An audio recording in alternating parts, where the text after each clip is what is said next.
Hey guys, how's it going?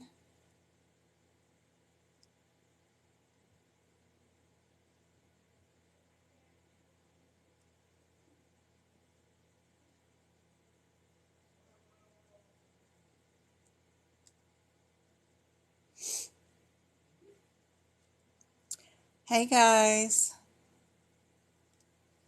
Whew, what a crazy afternoon. I have been busy. I've been working on this 2022 book and I'm just waiting on everybody to show up and then we'll get started. Let's go live for 2 hours.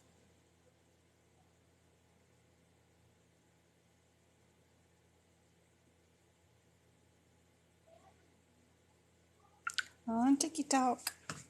On TikTok. Been a crazy, crazy day around here. I'm trying to pick up pins instead of the uterus over here. I'm on number 70 right here. So, I'm just waiting on everybody to show up, and then we'll get to doing some practice questions. While I'm waiting on everybody to show up, I'm going to keep working on my 2022 book here notes for everybody. So this one is 250 or less.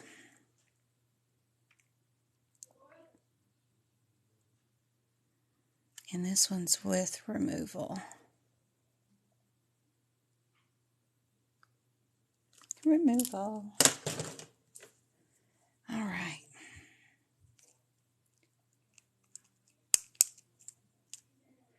And then this one is also uterus. Hey guys, how's it going? But this is greater than 250. And then this one is with removal.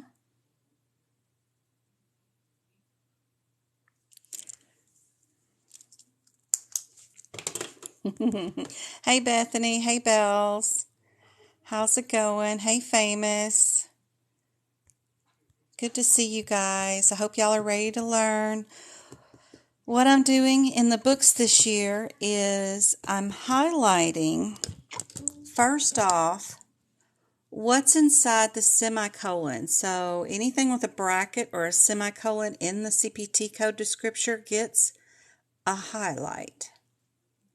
These are things that I noticed last year when I started teaching everybody in April, that highlighting what's after the semicolon might not be the best policy, but that they were actually using what was inside the brackets here.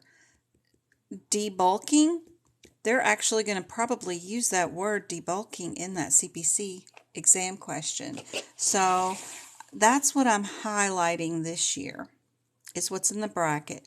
And then I'm putting one word differences, if I can, sometimes it's two, of what the difference is between these CPT code descriptors, so that if I came here and I needed to pick a difference between these two codes, I wouldn't have to read the descriptions and figure it out during an exam, or you guys would. I would know right away this is a biopsy including a D&C and this is a lysis. And then I don't have to figure out what's going on here.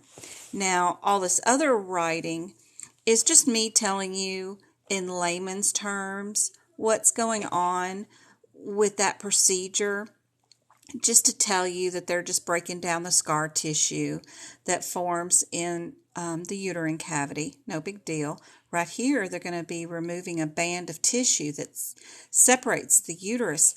Sometimes people are born with their uterus doesn't form in a complete circle. It's got some fibrous tissue that's right in between it that just doesn't open up all the way. Just a fluke of things. You know, you got a lot of stuff from that one little baby zygote that forms into the creation that you are today. And sometimes there's just a little bit of tissue that doesn't open up that uterus all the way. So they'll go in right here and remove all that little fibrous tissue and make the cavity of the uterus just one single cavity like it's supposed to be. No big deal there, but I'm just explaining what's going on in the procedures just in case you wanted to know. But the main things for the CPC exam is going through here and putting down one word differences between these codes.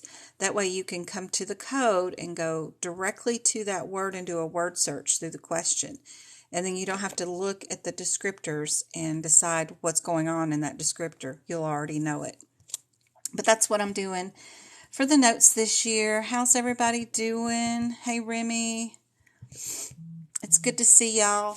I've been doing a few extra lives while I've been updating these codes so that people can watch me actually doing the notes for the sections. Thanks, Bells. You're super sweet. Too kind. But I just thought that would keep me on task and get me more productive. But actually people are liking being able to watch the codes and then they listen to me tell them about the procedures and what's going on with them. I mean, it's just kind of neat. So I've been enjoying that. The other things I want to make sure that you guys do is please don't forget to fix all of your out of sequences. Wherever these codes are, they give you a range of where they are, but you're not going to have time when you have 2 minutes per question because you need to save some time at the end for the 10 cases. So I'm still going to say you've got 2 minutes per question. You're not going to have time in 120 seconds to go find, if they pick 2 of these codes, where they're at, and they could be in different locations with different ranges or on a chart. So please go through the entire book and write the page number of where these codes are from the beginning of the book all the way to the end. Can we have some cookies, Mommy? Where did I put your ice cream, by the way? You better find it. I ate it. I found it. No.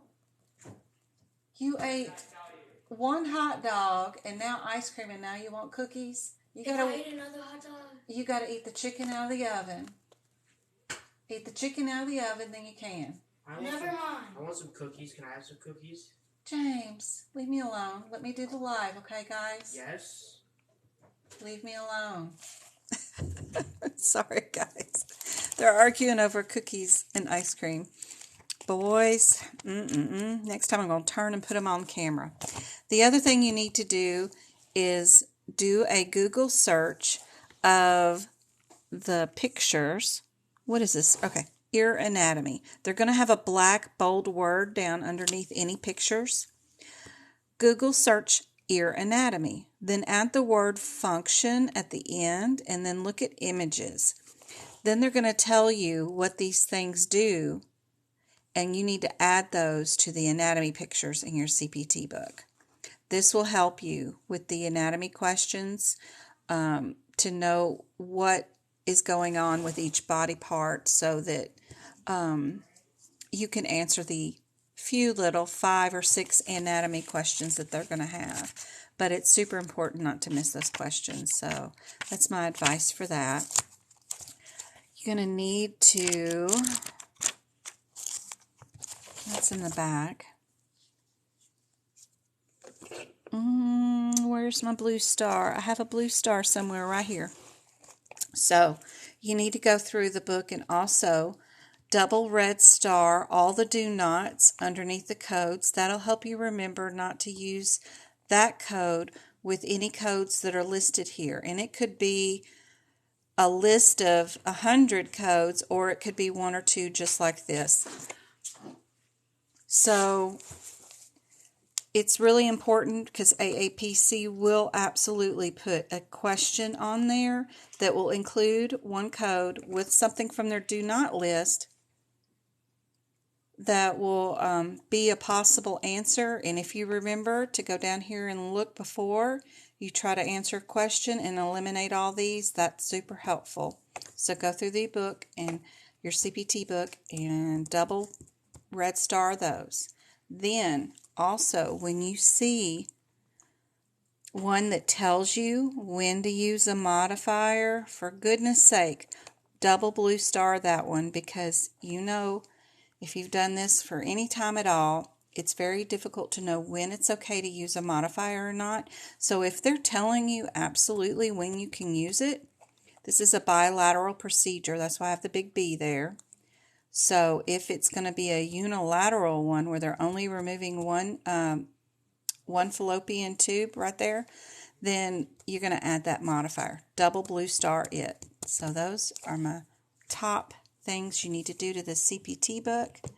Thank you for the roses. Be sure and let me know if you have any questions.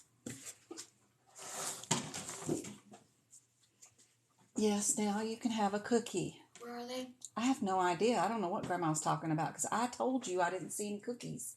She said she bought some. I have no idea. John helped me put away groceries too, so I don't know where they're at, baby. I promise I don't know. I believe you. I don't know where they're at. Yeah.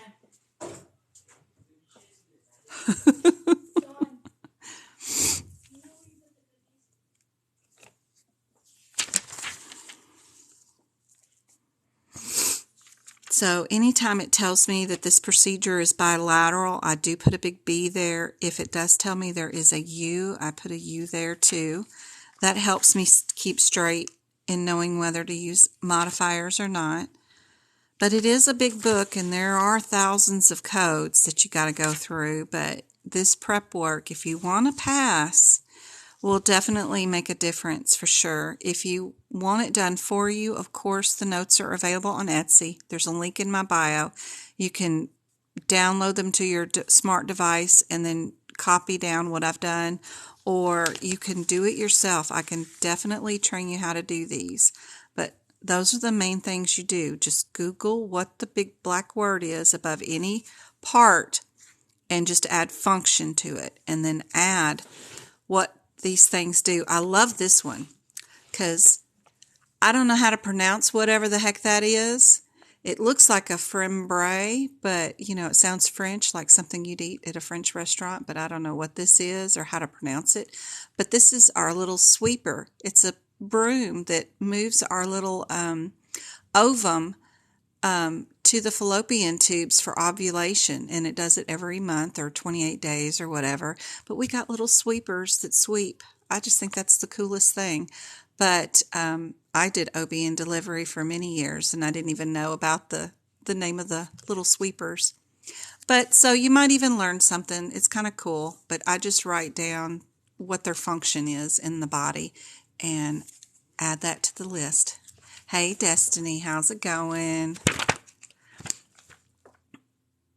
Aw, thanks, Destiny. You got 3 of my items off of Etsy. You know, they're very helpful. Awesome, awesome. Today, too, I finally updated. The last time I updated was January 2nd. So today is January 26th, even though I labeled it the 22nd. I don't know what I was doing, but I was busy talking on TikTok. But I updated what has been on the CPC exam for the last 60 days document on Etsy. And everybody that purchased it from me, I used your email address that's tied to Etsy, and I sent you an updated copy. It's going to have Beth's and Lorraine's information from them two taking their CPC exam last week. So it has been emailed. So if you didn't get it and you need it, message me on Messenger or on Gmail. The link to my Gmail account is also in here in TikTok. So let me know and I'll send it out to you. But you should be on the... I know there's one person whose email address is not correct because I keep getting a delivery not done. I forgot the name. But there's one person whose email is not correct or something. I don't know. I got to kick back on one of them. But anyway, I have it all updated with the 2022 people that were kind enough to try to make a difference in your life. And they shared some information about what questions, what codes, and what vocabulary was on the exam since it changed as of January 1st. So I put that information on there and sent it out today. Hey, Trisha. How's it going? Hey, Bryn. How's it going? I'm so glad to see everybody. Any questions about the CPT book and what's going on? If you want to join my free study chat group, it's super helpful. I mean, I'm in it every day and I share questions. I forgot to give y'all the answer to the one that I'd shared before I went to go get something to eat. I forgot about that. About 2 hours ago, I shared a question. Then I didn't tell y'all about the answer. I got to go do that. But come find me on Messenger. And yeah, that's Facebook Messenger. So come find me at Jen Brewer with the same profile pic as here on TikTok. And yes, I did change my name, by the way, guys. So that you can find me there, please, and then ask to join my Messenger group. Because if you find me at Medical Coding by Jen on Messenger, it isn't linked, and I somehow cannot get you to add from there. I'm not sure why. But this is my study chat group. It's just Coding by Jen study group chat. I need to change that to Medical Coding because I keep getting those people that think I'm computer coding, so I need to put medical in front of it.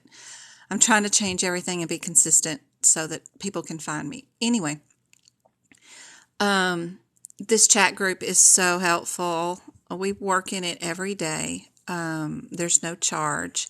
But like this, I sent this question out and everybody answered, and I didn't tell them the answer, but yes, C is the answer. And Lily got it first, so I'll reply to her as correct.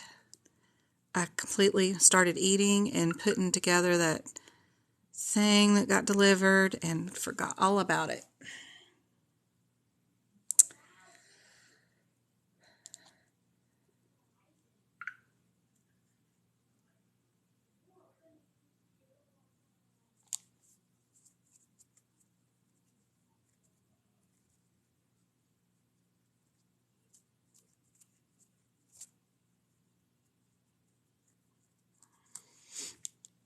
Aw. Oh no. Yeah, no, my guy works, he opened our local Hobby Lobby in town. Oh my gosh, y'all don't swoon. I refuse to go into the place, but loss prevention called and they had to conduct an investigation. No one got fired. That's a plus, he said. Aw, poor guy. At least somebody was at work today. I know Monday and Tuesday were very bad days for him because everybody's out sick. And the kids at school, Travis had 8 kids in his class today, and this is Arizona. We got 40 kids per classroom, easy. And none of the teachers are there. Everybody's substitutes, and they don't have substitutes. So it might be like the receptionist at the front desk is now a substitute teacher. I mean, it's bad. Everybody's sick around here. But anyway, that's good. At least nobody got fired. So that's good. Poor guy. He just sent me a message. Okay, I got distracted. I sent you a message to join, and I haven't gotten a link. Bryn, I am caught up, girl. Let me see. Hold on. Oh, wait a minute. Hi, Jen. Okay, yes, I just got it. Is that Ashley? If you're Ashley here, then great. I will add you as soon as the live is over. I can add you in, well, as soon as live is over. Who else? And then I've got one more request. Let me see who it is. April? So I have an April. So if it's not April and it's not whoever, I just forgot the other name, Ashley. If it's not my 2A girls, then please message me again. Harass me on Messenger. Sometimes Messenger doesn't send me the messages, so don't be afraid to message me over and over again. I think the electricity just flickered or I'm having a seizure. One of the two. Anyway, so please, I don't have a seizure problem. Yesterday I was on a tutoring session with somebody and I thought we were having an earthquake and I went out in the living room and asked family, did we just have an earthquake? And I looked outside and the wind was blowing really, really hard. Like, oh, I don't live in California anymore, but I still am like all in tune for earthquakes. But it was just a super windy day. The one other thing I will share is if you do want tutoring with me, be sure you are ready for the CPC exam. And if you want to test to know if you're ready for the CPC exam, that's the best time to do tutoring with me. If you want to see if you're ready for the exam, you've got your book prepped, you've practiced questions, you've watched my lives, participated in our chat room for the free help there, then if you want to actually really test your knowledge and see if you're ready for the exam, you can book tutoring at my website at Medical Coding by Jen. I do those on the nights that I don't do the live. So Monday, Wednesday, and Fridays, I do the lives here on Arizona time zone at 6:30. So Tuesday, Thursdays, and Saturdays, I do tutoring with you guys. So if you want to do tutoring and know whether you're ready for the exam or not, then that's a great time to do it. Also, if you just are lost and have no idea where to start, you can also do tutoring, and I'll get you going. I'll let you know what to expect. We can practice some questions, and then I'll make sure you're on the right path for prepping your book. Grandma doesn't know where they are. She says you have them. I don't, baby. I don't have any cookies. There was no Smith bags with any cookies. I swear to Bob. I wish there was. There's been a cookie thief in our house. I don't know what happened to him. We got groceries delivered from Smith's today and from Walmart, and no cookies were found in either one of the orders. Hey, Mom. Good to see you. Okay, Bryn, great. You sent another request, JM? So tutoring is there. YouTube, I think I changed my name to Medical Coding by Jen. So these repeat lives that I do interactively with you guys 3 days a week, they repost right there. All right, let me check my messenger one more time. Yep, I have 4 requests for adding into the chat group. Perfect. So as soon as this live is over with, I will add. It's just a whole process. I have to reply back to you. Then I have to remember how to spell your name, and then I got to go find you still. It's a whole process, so I can't do it during the live, but I'll do it as soon as this is over with. But if you don't get attached tonight by the time you go to bed or whatever, harass me again tomorrow, just in case. And I don't mean that I feel like you're harassing me. I just mean don't feel bad about requesting over and over again. Just please do it, because I feel terrible that I don't have the request, and then y'all have been asking. I had a lady who had been asking since December 27th today. And then she asked it again like on January 7th, and then nothing until today. And she happened to catch one of my lives while I was just updating this book. And she said, I've asked twice. Well, she only said I only asked on January 6th. And I was like, no way, I don't have a request. So I had her ask me one more time. And sure enough, it pops right up with all those requests already in it. But the new one from today, too. And I'm like, really? It's crazy.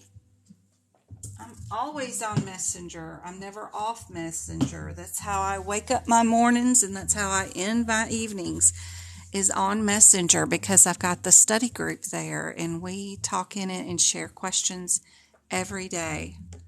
So that's 7 days a week of info and practice questions, all kinds of helpful tips. We answer the questions, all that there. So that is super helpful. And it's all free. So I don't require or give better service to people that purchase on Etsy. I don't even pay attention. But it's the info is there if you need it. Because some people just feel so unsure of what to write, and they need it page by page. That's fine. And it's there for you just in case you need it. Even if you get one chapter, then you can see what I did, and then you can do it yourself. Now, also, I have a document that you can turn your 2021 book into a 2022 book. That's super helpful. That's on Etsy too. And it's a great year to do that, and your ICD-10. That way you don't have to update your books. And absolutely, 100%, you can write in your books. You can actually use whiteout in your book. If you make one tiny error on what you write, then use your whiteout and correct it. All these wives' tales get passed around about, oh my God, you can't use whiteout. Well, what happened was people were going to pages like these and were whiting out the entire page and making them note pages. Like, entire pages of books, pages that were just maybe even the author's credits in the front of the book. They were whiting out the entire page and then using it for notes. That's what they mean. It's not to correct an error that you miswrote a note. You can absolutely use it right there. But I don't use the tabs, and I don't use any made-up tabs. My tabs are all right there. They're all going to be in your way when you're trying to flip through and find a code. That's all you're going to be doing, is going from code to code. So don't bother tabbing either. My other advice is, if your parenthetical note says to use a code with another code, I double blue star those two. That's really useful information, because what if your question does have a code with another code, like this one? You need to make sure that it's on the list of things that you can use together. And that could be a possible correct answer. So that's super helpful. I also go through and I write down all the plus codes. I go on and write the times down for you. It's just a symbol that means this is the code. That means you can hit times 2, times 3, times 4, those kind of things. Some people get real confused on which ones you can times and which one you just use the code twice on. So the plus symbols are the ones that you times, and if you did this procedure twice, you would do it twice. You would write the whole entire code down twice on the claim, but add a modifier 59 if you needed to, if you were doing 2 of them for some unknown reason. And I'm just generalizing. I'm not saying that that particular code is the one that you can do twice. Just generalizing. But this one is definitely the only ones that are the plus symbol, and you don't add a modifier 51 to that code either. Anyway, that's the most helpful information for sure, and what I'm doing with my notes. I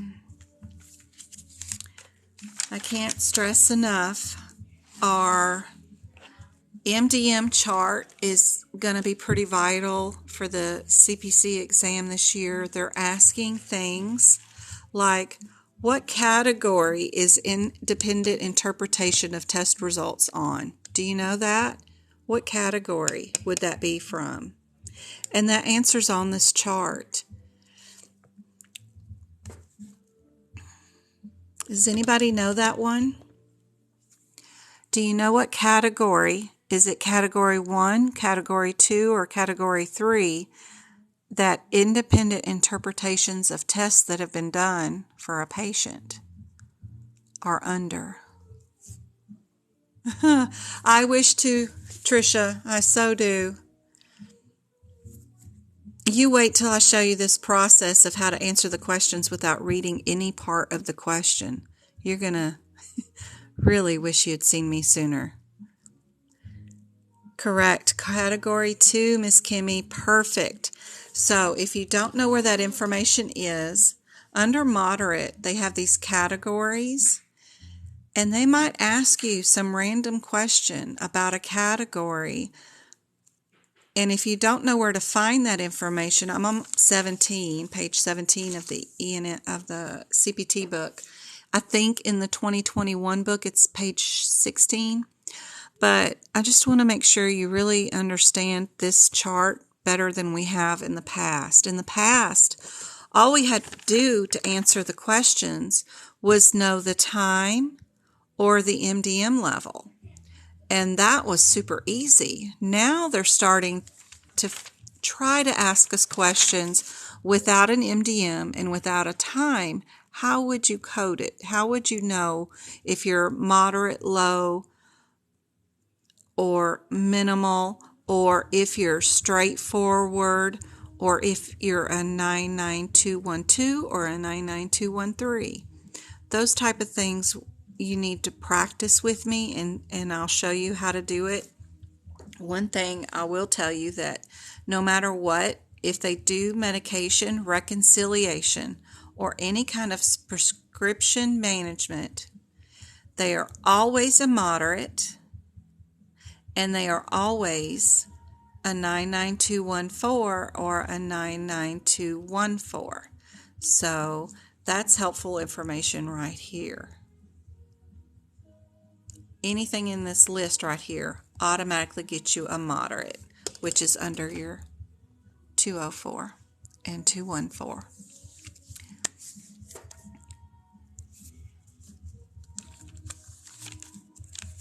One more question they will ask you, and you'll be able to spot it without any hesitation and pick out the right answer.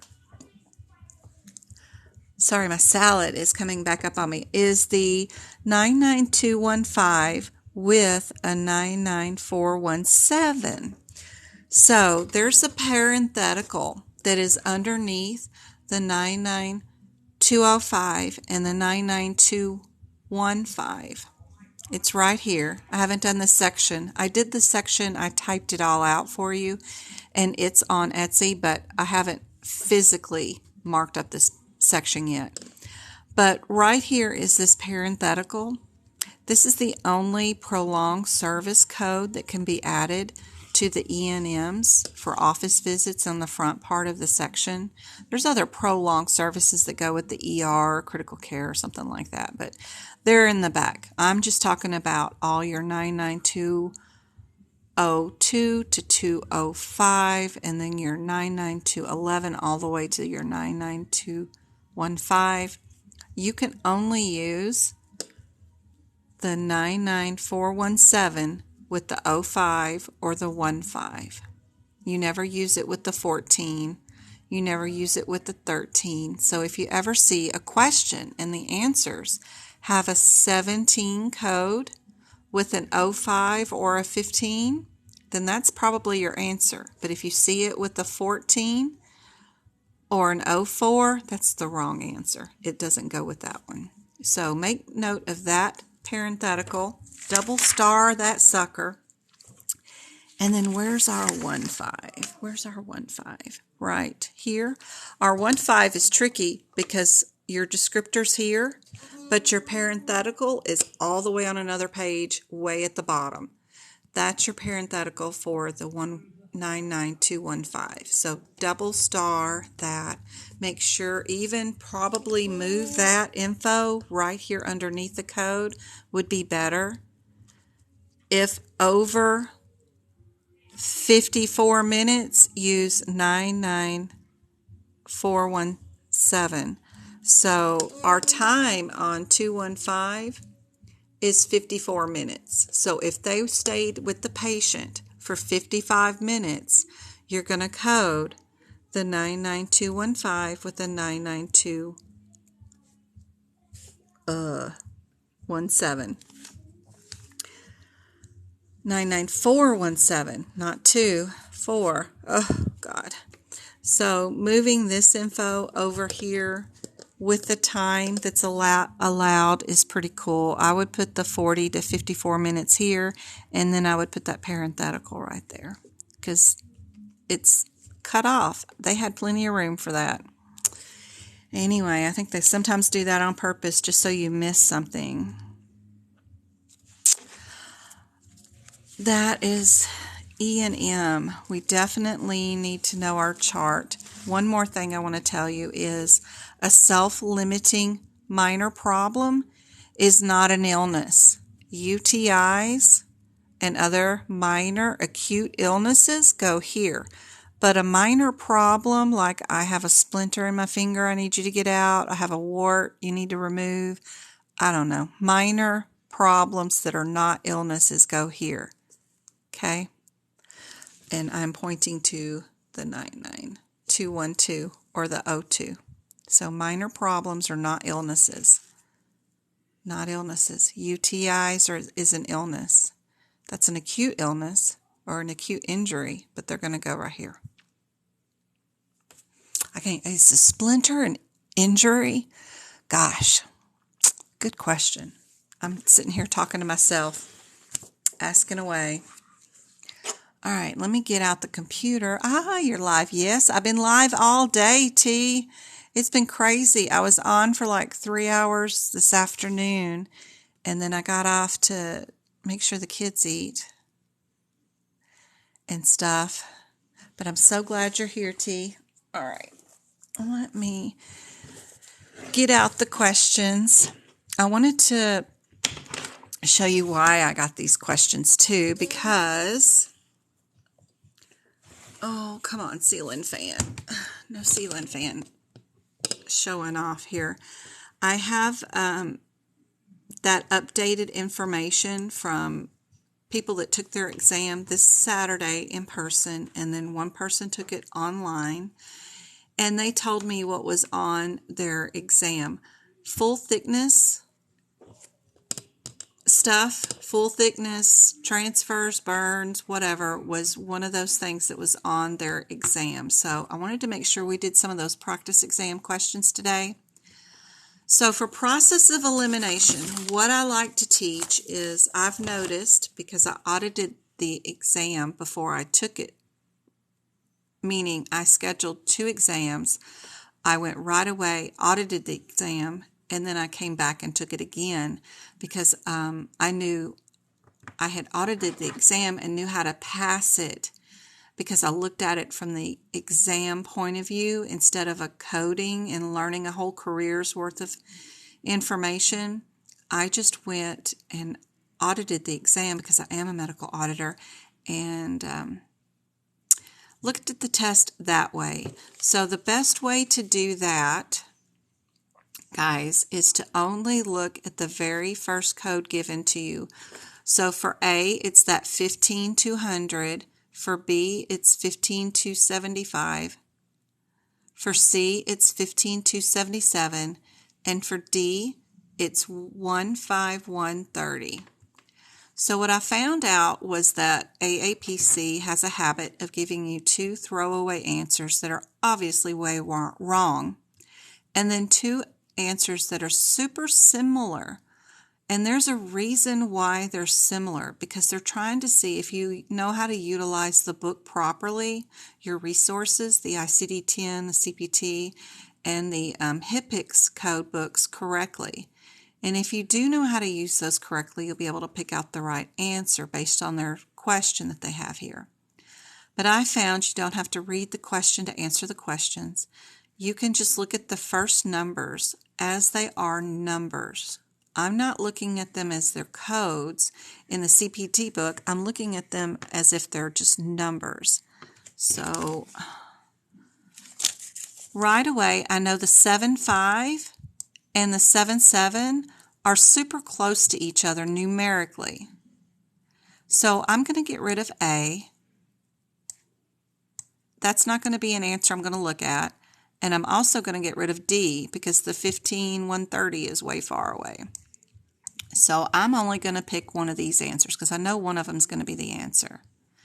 One other thing, and I'm not looking at the other code yet, but one other thing that I did find, that sometimes the correct answer is also in one of my throwaways. So I notice this one is times 31 and this one is times 7.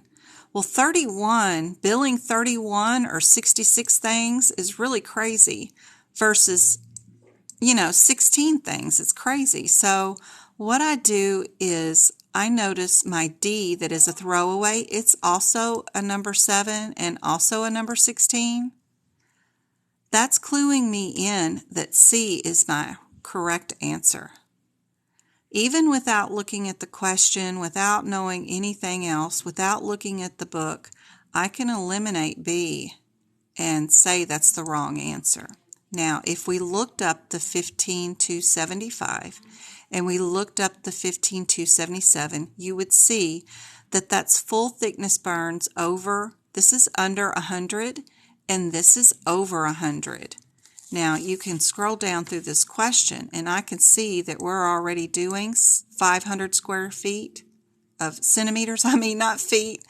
So I'm correct in my assumptions and knowing that C is the answer. I like to do the questions without even looking at them. Yep. Ooh, I need to help somebody move something real quick. I'll be right back. Y'all look at these right here, codes, and tell me what we're going to throw away. I'll be right back. I'm going to help him lift this TV.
All right.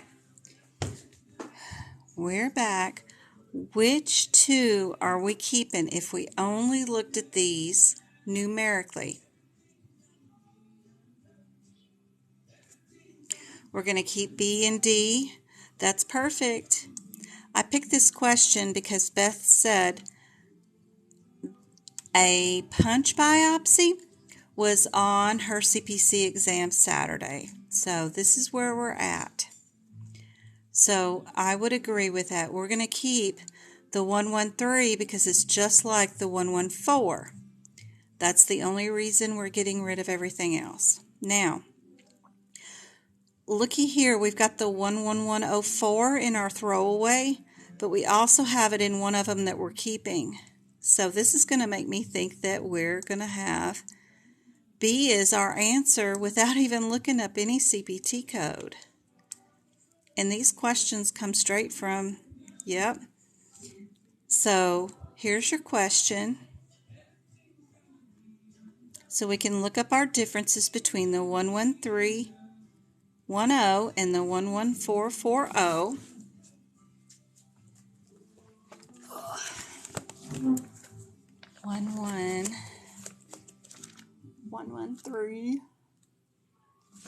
11310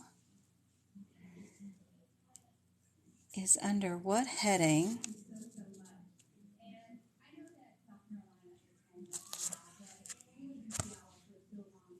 That's under shave, derm, right? And then the 11440 is under benign lesion, right? We've got a benign lesion.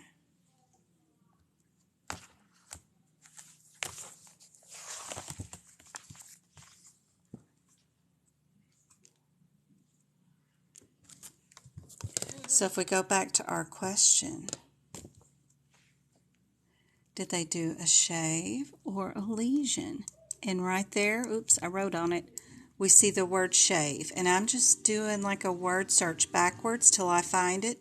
So B truly is our answer, but if I was taking the CPC exam, I've done enough of these to know, I would have just circled B and moved on because of the correct answer is in one of my throwaways. Why they do this, I don't know. It's very fun. I love working with the questions like that. It's great. All day long. Now, I made the font on these really small because I didn't want them to be buckled underneath each other like the other question because it makes it so confusing to see all those numbers. So that's why the font is super small. That way I could line them up and make sure y'all were only paying attention to the very first codes whatsoever, like that. That's the main first thing is you need to do the process of elimination and get rid of whatever by only looking at the first code. Don't skip to the second code yet or anything else. So based off of that, what would you get rid of here? Good job on the shave, guys. Mean and Shawnee, got them both. Yep, we're going to get rid of C. And it would be unusual during the CPC exam for you to do, how many codes is that? 1, 2, 3, 4, 5, 6, 7, 8 codes. I mean, I don't know when you'd ever build that many codes, but yeah, we'll get rid of that. We'll keep all them 53s. Now all we need to know is if we're going to do the 53 by itself or we're going to use one of these. Now, there is a 47 right there, but it's not the correct one.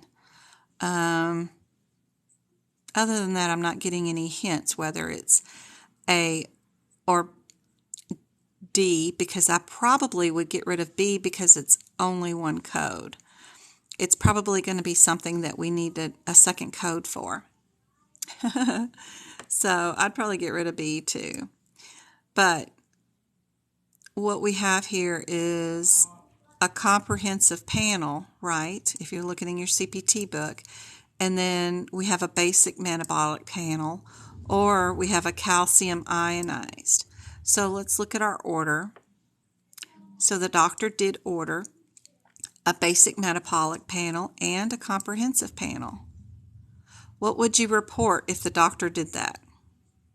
Is it A or D?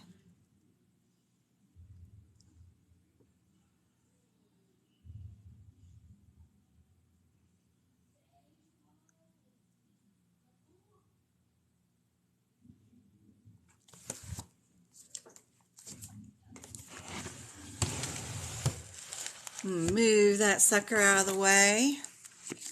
Let me do some teaching. So, we've got the panel in the front of the book. So, we're going to go to Lab and Path. Ooh, I'm going to dread doing this section. But we got to skip all this first part and come right here to this page. So he ordered she ordered a comprehensive and they ordered a basic. You can't order those two at the same time because they have the same test in them. So that albumin, where are we at? What's the first test? The first test in this one is the calcium ionized. So we go down to the calcium. They only have the calcium total, but they don't have the calcium ionized, which is the 82330. Now, the carbon dioxide that is in the basic is the second test ordered. If you go over here, we've got carbon dioxide, and it's the same code ending in 74. Chloride is the same code ending in 35. The creatinine is the same code ending in 65. The glucose, 47, is the same one, 47. So what you have to do on these questions is go code for code and match up. What's already in here, you don't bill again. So the only one that is different is just your calcium ionized, because it's not the same as a calcium total. So if your doctor orders a basic and a comprehensive done at the same time, what he really means is he's doing an 80053 and an 82330, and that's it, because all these are in there, and you can't double bill for the same test. It would, but remember the two questions we had before this one? When we did that in without even reading the question, all we did do was the process of elimination, and we picked the right answer just by not even reading the question. You've got time. Lab is important, and it's one of your lowest scoring sections always. If you make a 50% in this section during your CPC exam, I think you're doing wonderful and you passed. But lab is going to bring your overall score down. And if you don't just sit here and do this and find the one that doesn't match, that you order with it, you're going to get the question wrong, and it could be the difference between a 69 overall score or your 70 score. So it's worth it. You're going to bank time by learning my process of elimination, and it's worth it. The other things that they do this on is possibly your renal with your acute hepatic, or they do the hepatic function with the acute hepatic panel. There's something in here, and I think it's the renal function with the hepatic function panel, that they ask if you can order both of them at the same time, and they both have the albumin in them, so you can't. They both have, this one only has the bilirubin in it. So you're going to have to figure out which one has the most of it in it, order that, and then order the separate test on the other one that are the least amount of just separate test. Just going to have to take your time on those, and it's worth it, because lab and path is super difficult as it is to even get a right answer. And you can get a right answer if you just take your time. You can draw on the book all you want. It's your book. And you can also draw on the exam booklet all you want. So you'll be fine. And also you can draw on, if you're doing your test at home, you can do what I'm doing electronically with a dry erase board. So you can cross out things just like I am, leave your A and D, and then go look at your codes, and then come back and pick the right answer and move on, and then just wipe your screen off. Works all day long. And then that's all you need is a dry erase board. Don't use a Sharpie, but use that, okay? All right. This one right here. What would we keep and what would we throw away for the process of elimination on the next set? Yes, it's D. D was the answer on the previous one. Yes, I can go over that question one more time. Hold on, let me erase it.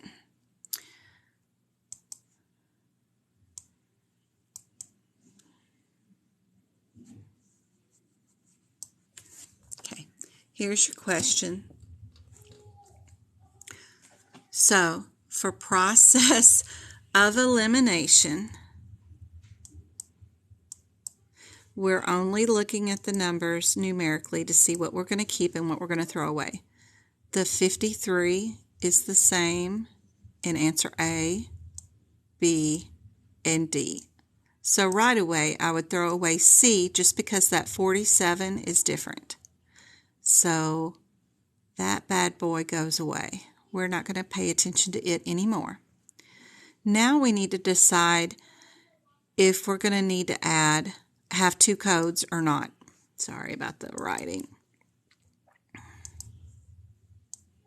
And at this point, you could probably just scooch you on down to your question and see what you're doing. We're doing a basic metabolic panel and we're doing a comprehensive panel. They even tell you the CPT codes.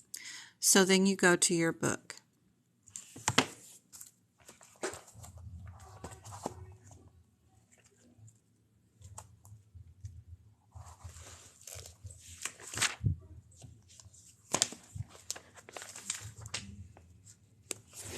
Reopen this bad boy up and get it open to this page. So the doctor ordered a basic and a metabolic, and I need to know how I would bill that. So in these panels, in the very first part of lab and path, right after this, it tells you in these guidelines somewhere for lab and path, by the way.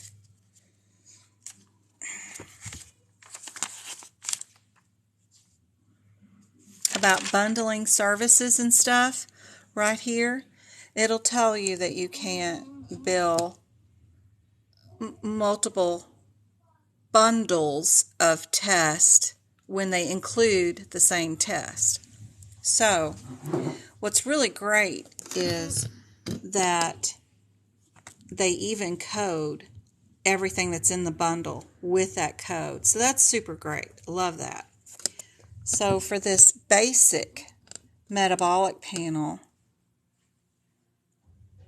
right here, and then your comprehensive, if you just start, we've got urea, nitrogen. We've got sodium. I'll go up. Yep, sodium's there too, and it's the same code, 95. The next one is potassium. Yep, potassium's there. 3232. Glucose is there. 4747. Same numbers. Creatinine. Have I got creatinine? Yep, creatinine. Ends in 65. Great.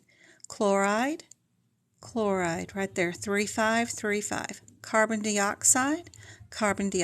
Ends in 74. Calcium ionized is not in here. We have calcium total, and there are two different CPT codes.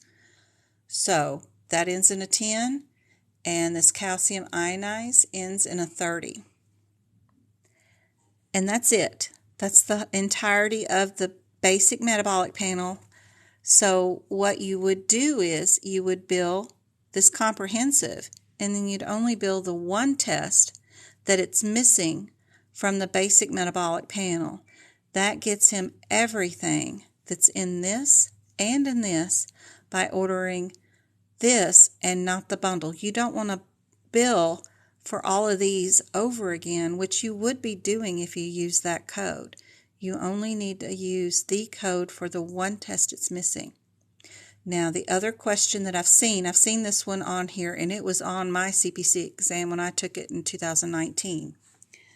One of the girls, I think, that took it in 2021, we think that she had the renal and the hepatic function panel ordered at the same time, and then she had to find the one code that was different.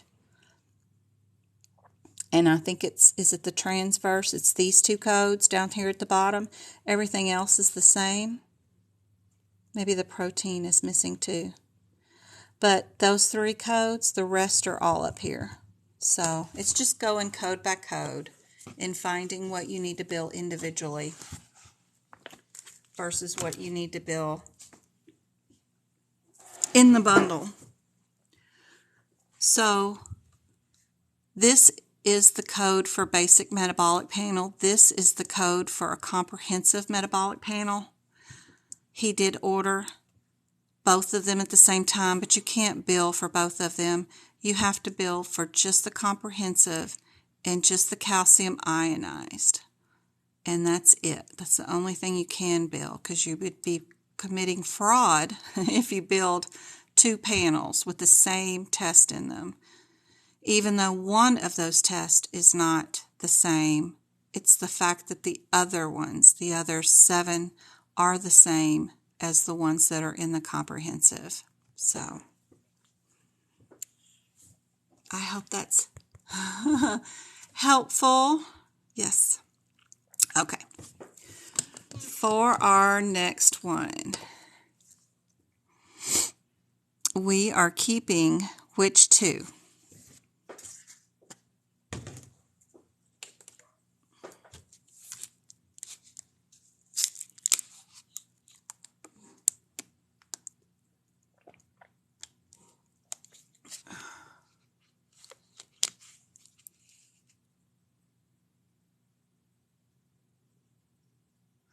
You never bill up front before a service happens. Ever. Oh no, Dirty Red. What if the patient dies, gets hit by a bus tomorrow? Good gracious. The only thing that you bill in advance that I know of is radiation therapy, chemotherapy stuff. You have to decide, are you going to give them 1 to 2 treatments for their cancer, or are you doing 5 or more treatments?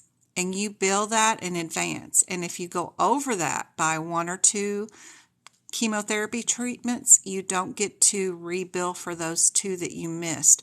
You just eat it. So if you think you're only going to do 1 to 2, but you do 3, you eat that 3rd one.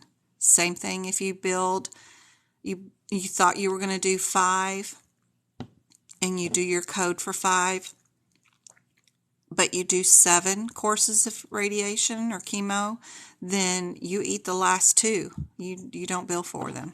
That's the only thing that I know of that you bill in advance. As far as, but I'm no coder, I'm not a biller, I am an auditor for the CPC exam, and I can tell you how to pass this exam. Privately stuff, I'm not an expert, but I'll tell you my opinion.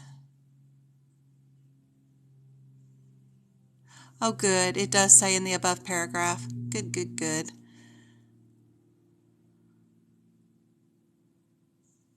You're very welcome. Very welcome. Okay. B and D is what we're going to keep. Good job, guys. Good job. B and D.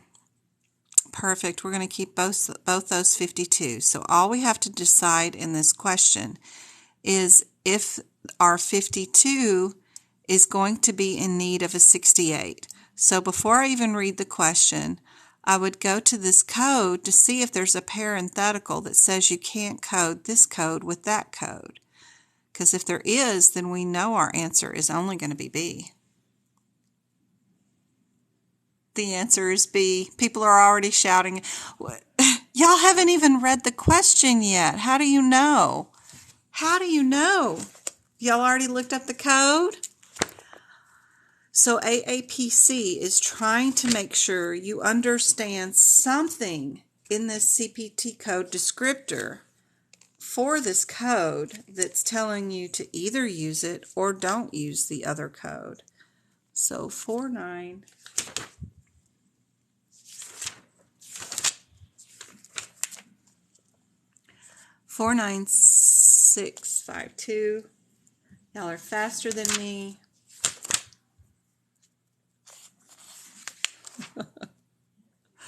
I love it. Look at that. We got a parenthetical, don't we? And it says, do not use 49568 with it. And it's the second code you can't use with this code. So look at this, guys. Y'all are answering questions without even reading the question. And I'm here to tell you, those questions are full of crap to confuse you. Don't read them. Let the codes tell you what the answer is. This is way easier, and y'all are way faster at it than I can even do. As far as turning into the books and looking up the codes, you will be done with your exam in half the time while people are sitting there struggling, reading through all those questions and killing themselves with all that extra information. This is absolutely the way to do it. And I picked this question because Beth said in her exam on Saturday it was heavy with hernias. Y'all did a hernia coding question for CPC without even reading the question. So, fantastic. You gotta just remember, please don't read the questions. And when you do start, look how long that question is. Start reading any questions, start at the bottom. Make sure your question is really asking you to code a procedure. I've even seen them to where the one outlier is a CPT code as far as a procedure. The rest of the answers, A, B, and C, were all E&M codes. So you immediately get rid of your procedure code, a 113 whatever. But you go down to your question, and the question sentence, the very last sentence said, how would you code this procedure? Not even a plural on it. It distinctly said procedure. It didn't ask you to code the office visit. It's asking you to code the procedure. There was only one answer with a 11 whatever integumentary CPT code. So sometimes your little outlier, that's the one code that looks so different from everything else, like we had up here, we had one. No, we didn't. I thought we did. Yeah, we did. It was this one, right? Because we had can be the right answer. Just verify really what they're asking. Make sure you understand that if they're asking for just the procedure, then only code the procedure, because sometimes they have it written down there that says just code the procedure, but all the answers say E&M except for one. So that's a good one. Right here, which two are we keeping? Which two are we getting rid of? And I picked this one because Beth said on her in-person exam on Saturday, she had heavy eyes, lots of eyes questions. I hope it's recording too, MK. How are you doing? It's good to see you. Yes, CEMC, yes, you can apply this technique to that exam, yes.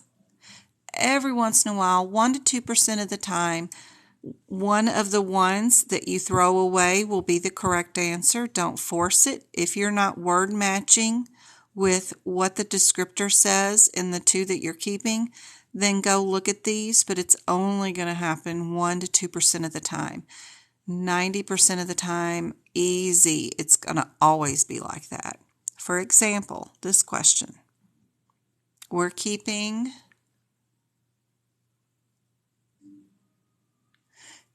Yeah, it does seem crazy, but I promise you, I've been doing this and showing off how I passed the CPC exam since April because I was so upset with seeing so many people suffering in the AAPC Facebook group of not passing, and they were so robotic in responses. You know, you can't talk about the exam. You got to be nice, and you got to keep studying. Take a course. Here's you a boot camp. I'm like, none of that's going to help you. None of that's going to help you, I promise. Because when they gave away those free courses, the CPB, the COC, the CIC, and the documentation course for free, I audited those. There's no way you could pass the CPC or your CMEC with the course. It doesn't prepare you for the questions and the fast pace of the questions, the longevity of the test. It doesn't help you, I promise. But if you look at the exam from the codes or the exam's point of view, not from a coding point of view, you can pass the exam because you'll get rid of all the propaganda that's in these questions that will confuse you because they're saying ER, 15,000 times when it's an observation, or they're saying the MD sent the patient to get a second opinion with this MD for their cardiology issue. And then the last three words say, because of the insurance company's requirements. And if you don't notice that propaganda, then you're going to pick that it's a consult, but it's not a consult. It's a demanded service by the insurance company, so it's going to be a new patient code.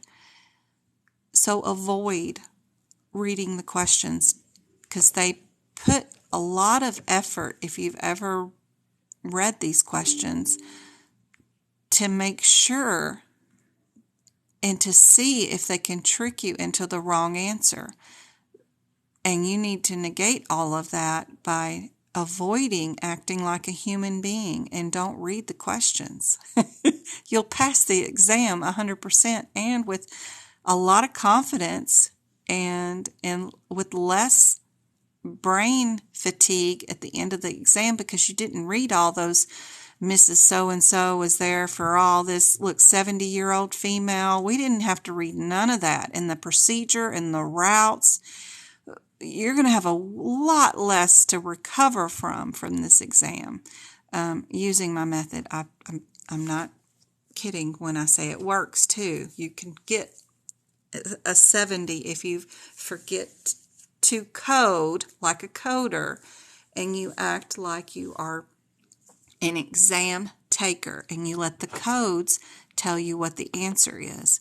Anyway, we are doing 16 and 16, right?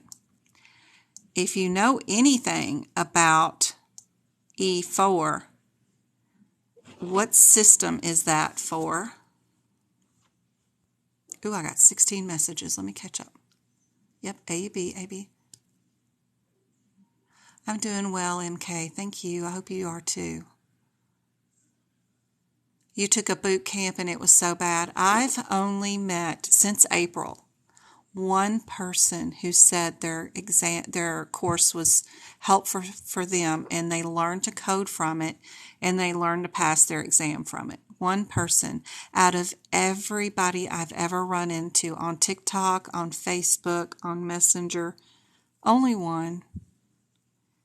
I know that is a true fact on my own self just by auditing their courses.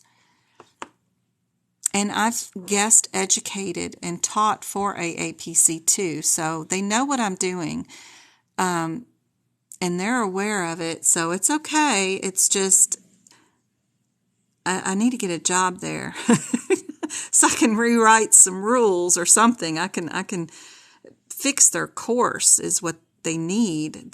Their canned course is okay teaching you the lingo as far as body parts of the book and stuff like that, but it doesn't help you. You need a course in how to pass the exam, what to expect during the exam, and how to pass it.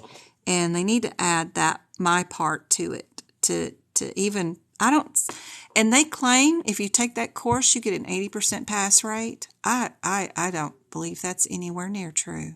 I can't imagine it's true. As many people as I've seen on that Facebook page every day, I failed again. I don't know what I'm going to do. I lost my job because of COVID. It's retail. I can't do it anymore. This is my last shot.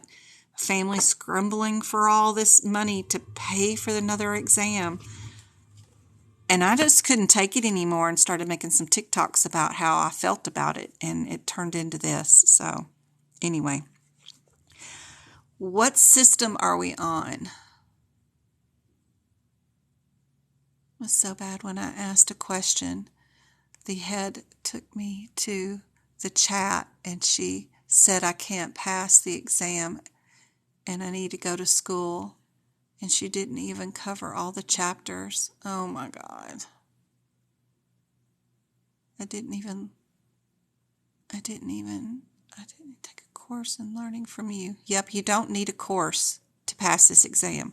I can absolutely teach you how to pass the exam. You'll learn coding on the job and you will learn a career's worth of coding and get even better than I am at it during your career.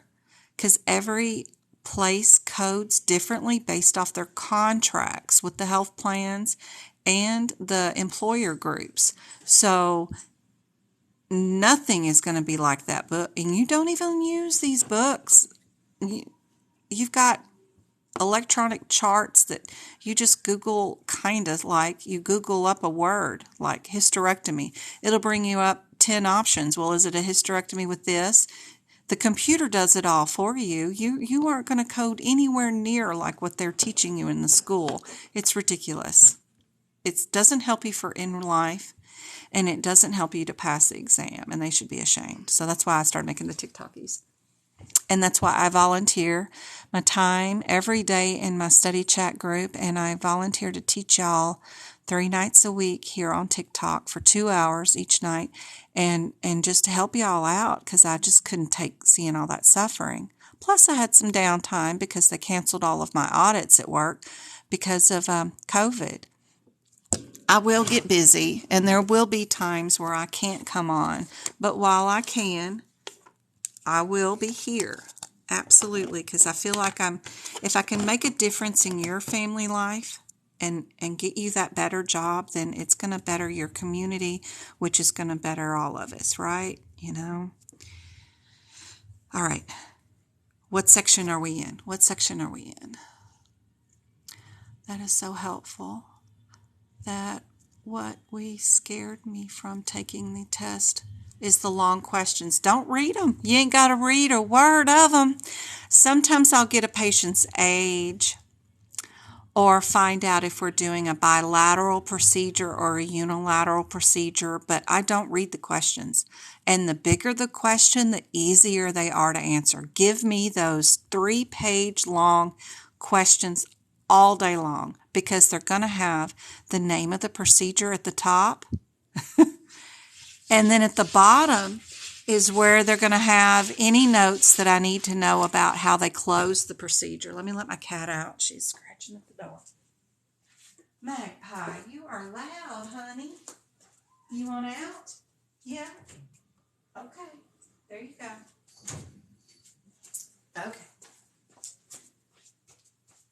Oh, Lordy have mercy. Y'all got me talking on a rant about them.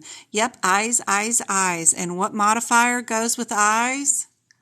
The lady just read the whole chapter of the book, no questions or cases. Oh, no. You can read the chapters yourself. So if you're doing eyelids, you're doing E1, E2, E3, E4. Now, if you're doing right and left eye, that might be where you need your 50 or 51 modifier or whatever it is. I don't ever remember them, but they're easy to look up. So knowing that information, and it was 9 a.m. to 6 p.m. of somebody reading a book that you could just read to yourself. I mean, you're supposed to read the chapter, right? She's supposed to break it down to you so that it is easy to digest, I often thought. Instead of reading it word for word, that's unhelpful. That's why I take those CPT code descriptors and break them down into, okay, this is what's going on in the procedure in case you needed to know for layman's terms, what the heck does this mean? Yeah, that's just lazy education, teaching right there is you put no thought into your student and broke things down into a better and understandable format for them. And I love questions. Ask away. Ask away. You're feeling more confident. Great, Sandy. Awesome. A. Banks, she said she took a course 3 years ago and I was still lost. I've gained more watching your lives. Aw, that is so helpful, guys. It encourages me to keep going and do more for you guys. That's great. You find the E-codes in Appendix A and also your handy-dandy CPT book. On the cover, has a list of your modifiers with short little descriptors, which are great, but also the E's are right here. We've got E1 is your upper left, E2 is your lower left. Those are great to have, and our 50 modifier would have been bilateral for both eyes. Yep, perfect. But I love this, but you can also look in the very back of the book, which is Appendix A. I have that up on Etsy too, but it gives you, the Appendix A is super wordy, and it gives you so much information about what's going on in these. It's a little bit too wordy. I like the front cover because it's just 1 to 2 words and the modifier. Now, it's not every modifier that's on the CPC exam. It is just a short list. Every modifier that you have is actually in the HipPix book. And I was tutoring someone who was in a course, were paid teacher course instead of just self-paced, and they didn't even know like where the alphabetical index was, or where the external cause index was, or the cancer index were in the ICD-10 book. I really feel like y'all are honestly not getting the benefit of any education when you take those courses. It just is one more thing that is horrible, for sure.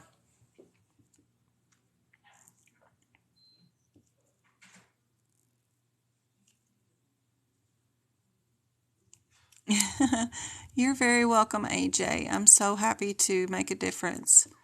You know, I'm 51 now, so I'm getting older, and you know, is anybody going to miss me? I'm such a work from home person the last 8 years, doing medical auditing and stuff like that. It's like, what are you going to leave behind? Yes, I've got my 3 sons, and you know, but did I really make a big impact on the world, you know? So this, I guess when you get older, you get more, instead of self-centered, you're more thinking about what you can do before you end your time here and move on. So I don't know. I just could not take it anymore. I guess COVID got me sympathetic, and seeing all the people just suffering, and seeing such a big corporation not doing much to help. Yes, they gave away some free courses, but that's not helpful because the courses aren't helpful at all. And y'all don't have time to go through all that. Those courses have all these long monotone videos that are so unhelpful because they don't put anything in any real circumstance light that you can digest. It's just over and over again, every chapter, all these videos and all this reading, and yeah, unhelpful. Unhelpful. Thanks, Teresa. All right. Yep, look at the front of your book. Look at the front of the book. I'm so happy to help. Yep, absolutely. Yes, our chat group is just like a family. They are so helpful. Yep. And I'm building a website for you guys that in the next couple of weeks is going to have some practice exams, like real life. Instead of downloading pieces of paper where I've got a question with an answer, you're going to be able to take them in real life, and it's going to give you the answer to every question as you're doing it. So you get immediate feedback if you got it wrong. Then you can go back and look really quick. And then that way, if you only have time to do 1 or 2 questions, you can just do the 1 or 2 and then come back later. So I'm building that, and then it's going to house all of our photos and shared items too, all of our PDFs and things that the girls share in the chat room that show out how they prep their CPT book, what info they found that they shared of what this means and that means. They're just so helpful. I'm going to take all those photos and organize them by systems, like all the musculoskeletal, all the anatomy is going to be broke down by each system so that you can find what you're looking for super fast and easy. I need a couple of more weeks to work with this developer, and he's showing me how to fix the site and do it all myself, which is what I want to do, but I'm just slow at it, so I'm getting there. I've used to run sites before, and I've developed and taught all the physicians how to do EHRs, and I've developed those, so I'm not inept in it. It's a new program, and it's got so many options, so it's hard to narrow it down, and finding the time to do the research is nice to have somebody to show you. Yeah, you can see the question as soon as I get going and quit talking. Thank you for the roses. So all we need to know is if we're doing both eyes, right? Or if we're only doing upper and lower eyelid. So that's all you need to search for in your question, right? Does that make sense? Because I know I'm flitting around like crazy and talking from one subject to another. But for this particular question, all we need to know is, are we dealing with eyelids or both eyes? She's already saying B. So let's go look. Yep, I see them. Right eyelids and left lower eyelid. Yep, B is your answer, and you can move on to the next question. These seriously won't take you 30 seconds to do each question. They're going to give you 2 minutes and 40 seconds now to do your questions. I promise you can do it. You need practice at this. I make it look very easy online like this. Seriously. But you need to practice it, because it's not something you're going to know where to look in the question without reading it, because you're going to still revert back to your habit of trying to read the question to find the answer. You need to get in the habit of just skimming and doing word searches without reading. You need to be able to hunt for words. And you need to also work on the process of elimination. So you need to practice this. And once you get it, you'll get it. And you'll be able to do it with every question. But it's not something that's going to happen overnight. And it's not as easy as I make it appear online. So please practice it. Make sure you're really good at it. If you've bought AAPC's practice exams, practice it on those. Do the process of elimination. Get it down to 50-50, then look up your differences with your one-word searches, and do this with your practice exam questions. Plus, always come to the lives, do them with me here, and then do it in our practice chat room, and you'll be really good for the exam. I remember one of my favorite comments was last year, a lady took her CPC exam in person. She came back from her exam, and she said, "This is the second time I took it. The first time I left the exam and got out in my car and just cried. And I had to calm myself down just to even drive home, because I had no idea what to do or how to answer the questions, and I was lost.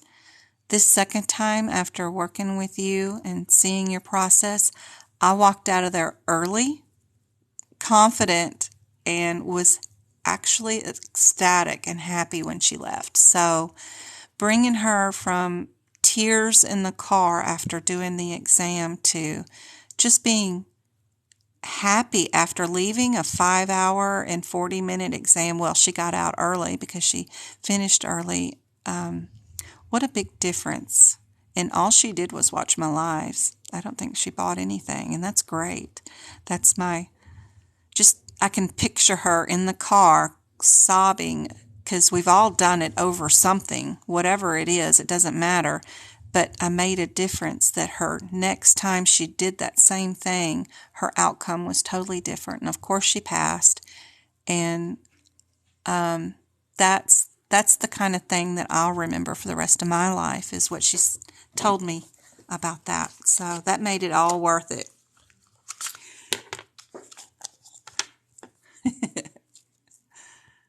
Going to bed soon. I'm sorry. Sorry. Get on with the questions, right? I'm talking too much. Okay, here's your next one. What are we keeping? What are we getting rid of? What do you do when there's when there's possibly some similars,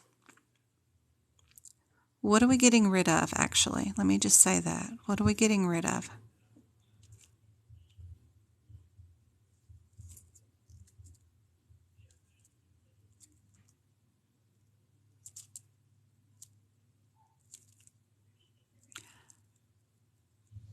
"45 and 41 are closer numerically. They're only 4 numbers away compared to the 20 and the 10, which are 10 numbers away." So personally, I would get rid of A and C, and I would keep B and D. So it takes practice, guys, to look at these and just think of them as numbers. Just numbers. You know, but the 1 and the 2 are only 1 number apart. But the 0, I can tell you, it's just my personal opinion, they're only, and I can see where you'd keep this 1 and the 2. They're only 1 number apart, but the 0 at the end makes them 10 numbers apart. What's the difference between our 76145 and the 767141?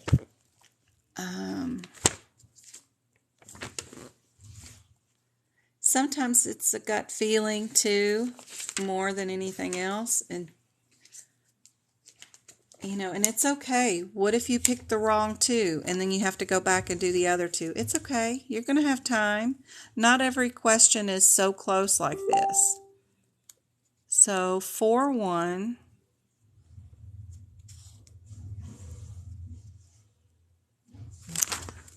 if I could get to the right one. 41 is cryo.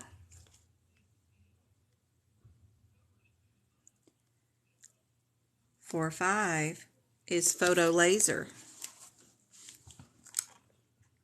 So are we freezing something or are we lasering something off? Or neither?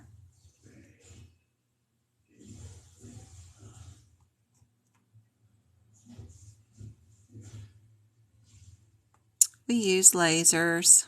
Yep. B is your answer. If you have a tear in your retina, they can shoot a laser beam in there and seal that tear and keep it from ripping even more.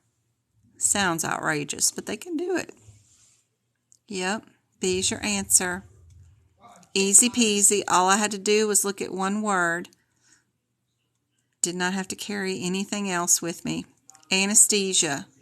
So right here we're going to have to find out if we're doing 41 or 40. Then we can eliminate 2, and then we'll look at our modifiers or other things. But for right now, we're only looking at the very first numbers. So 005, 005,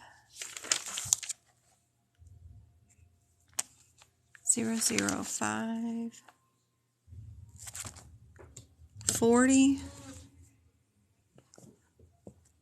is right here, and 41 is right underneath it.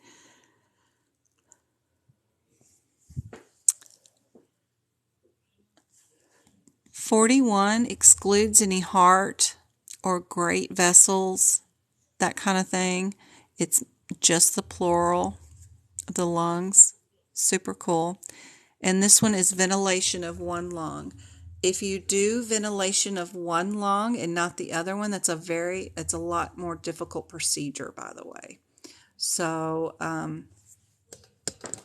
no matter what, I'd probably lean towards the 40 because that's very unusual to only inflate one lung. So we can match the plural with the first one. Yep. So we can, because this one's got our plural right there in that one. So we're going to definitely get rid of our 41 and We're going to get rid of those. So we just need to know the differences between our modifiers, right? So our CRNA is going to be a modifier, and so is our anesthesiologist who is directing 2 other cases. That's going to be a modifier. And if you don't, go on ahead and add your HitPix modifiers for anesthesia into your anesthesia book on page 77, or if you're in the other book, and go on and put it here. These are going to be so helpful. Be sure and add AA, AD, G8, G9, GC, then the QK, QS, QX, QY, and QZ, and a short descriptor of each right here on this green page underneath your P modifiers. This will keep every modifier for anesthesia all in one location right before you code them. It's super handy dandy to do. Be sure and move those over there. You're only going to have 4 anesthesia questions, but I guarantee you one's going to be just like that with all those modifiers. And you're going to need to pick those out. And you don't want to have to open up another book and hit picks and go find those. So go on and move them. So which one are y'all saying? Yes, please, Shawnee, write those in. So MK says we're doing QK and we're doing QX. Yeah? We're saying B. Let's check and see if she's right. Yep, B's the answer. Very good. Awesome sauce. Very good. And of course, I have those anesthesia notes up too if you need those. That's it. That is it. Let's go online. Let's go to AAPC and let's do some E&M cases real quick, because that's all I had up. And yep, I'm in some college classes. This is my trying to go on and get my PhD in auditing. I think that would be so fun to have. And yeah, let's go. Ooh, I've been on for 58 hours on this quiz. That's funny. But I got them all answered. I just haven't stopped the page. But let's go to my purchased items. And let's go to, let's do E&M. Let's do some cases. Yep. Let's do some of these bottom ones because I don't think I've done these yet. Let's do 20 online. See if y'all can get them. So these are E&M practice exam questions, and I think somebody in here is taking their CEMC, right? So my recommendation is just to scoot on past all that. Go find out what your questions are first, because I know some of these cases don't even ask you anything about the case. They say, well, what if this patient came in and added a wart to the procedure? How would you code it? So right now, what do these codes tell you on this right here? What is the 392 and the 382? What are those type of codes? What's going on with those? You're taking it, Miss Kimmy. Very good. I've got these questions and can practice with you. I've done the first 18 of all these cases are in one of my lives on YouTube already right now. We spent one night, maybe 5 YouTubes ago, maybe 4 previous YouTubes, where I went through all 18 cases and we answered all of them. So that might be helpful for you. But tonight we'll just do these 2. Preventative, very good, very good. Yep, Bells, you're perfect. 82 and 32, 82 and 92 are preventative meds. Bonus points if you know which ones are new and established. Is the 82 new or is the 92 new patients? If you know which ones are new and established, is the 82 new or is the 92 new patients? You are right, Bells. Now, tell me which ones are new patients. Is it the 92 or the 82?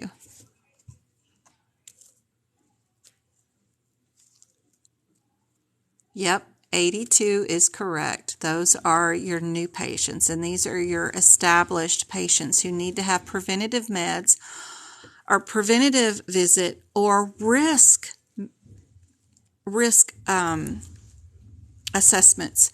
And they'll use that word risk in the CPC exam question. Sometimes they'll even just be vague where they're asking the patient if they have a problem with alcohol or if they smoke or drink or are they wearing their seatbelt. If you see anything like that, that's a preventative and that's a risk assessment, and it's always going to be your 82 and 92 questions or CPT codes in the E&M section, sorry. So the other two codes, we know these are our regular office visits. This one's for established, and the O2 is for a new patient.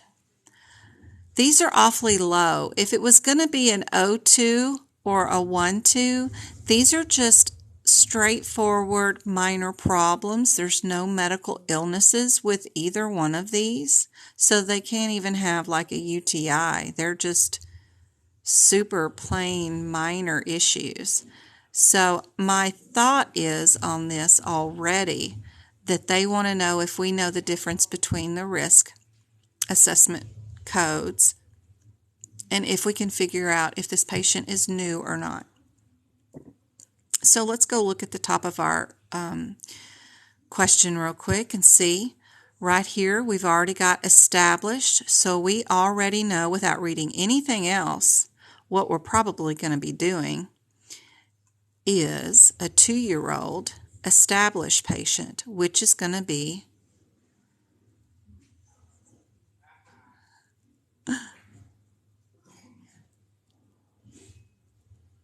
B. And then for question 2, all right, let's looky. We are doing a well visit, right? Very good. Then it asks if during this exam the doctor noticed that they had a heart murmur and included it as documented diagnosis. How would you code the encounter? Would you code the wellness first and then the heart murmur, or only the heart murmur first and then the wellness?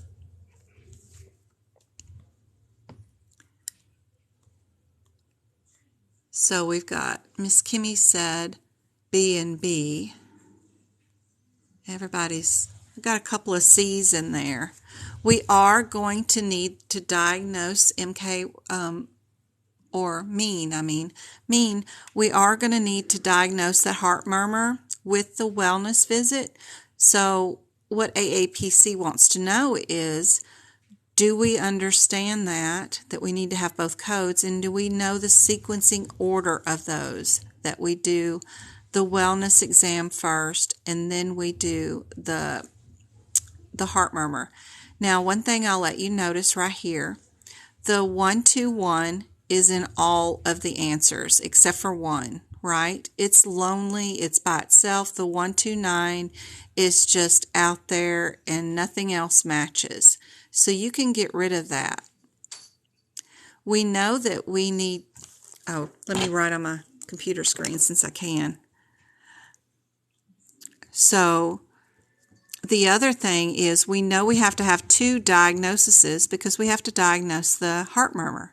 So you're left with the decision that AAPC is actually pointing you to and wants to make sure you understand the difference.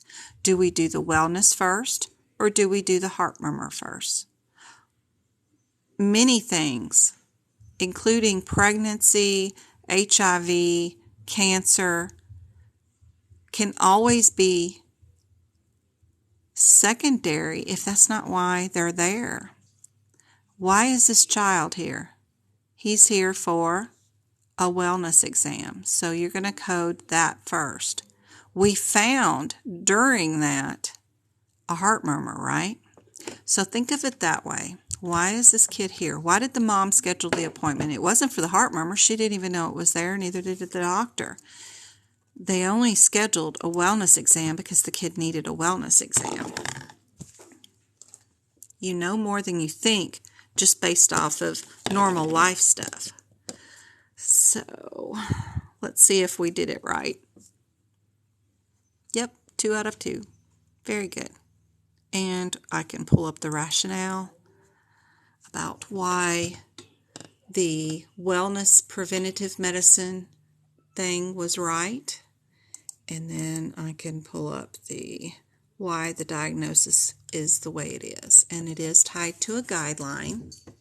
So this is a guideline question. It would be considered a guideline question and not a diagnosis question because it is tied to a guideline. Is that helpful? You're welcome. You're welcome. Happy to help. Happy to help. Happy to explain, too. Not just make you read a book, too, or read at you. That's just going to bother me, MK, forever. You paid for her to teach you, and she just read at you and did not educate you. That's just cruel. Oh, she should have just recorded herself on video and just said what she wanted to say and have it on repeat. Why even engage or have a interactive boot camp if you're not going to interact with your students? Ooh. All right. We need to figure out our level for this next case, and we need to figure out our diagnosis for the next case. So not too bad. We can see we've got an outlier right here. It's probably going to be either 1, 0, 1, or 3. And knowing AAPC, it's probably something in the middle. So I would be leaning towards D. Over here, it's either going to be minimal or moderate because with the process of elimination, we're going to get rid of the L and we're going to get rid of the H, but we're going to keep the 2 M's, right? I don't know. Let's go see what's going on with the patient. So we've got a CTA of the aorta. We're doing something with the heart. Well, something of the heart is never a cakewalk, right? We've got elevated BP. Do we have prescriptions written? We do have orders, and we've got a procedure with angioplasty and balloon. The risk involved in ordering a procedure like that alone gets you a pretty, it's definitely not going to be low or minimal, right? We're going to be moderate, you think? What do we think about the diagnosis code? He diagnosed her with, or she, whoever the doctor is, diagnosed him with significant calcification bilaterally. Yep. So we are going to have, yep.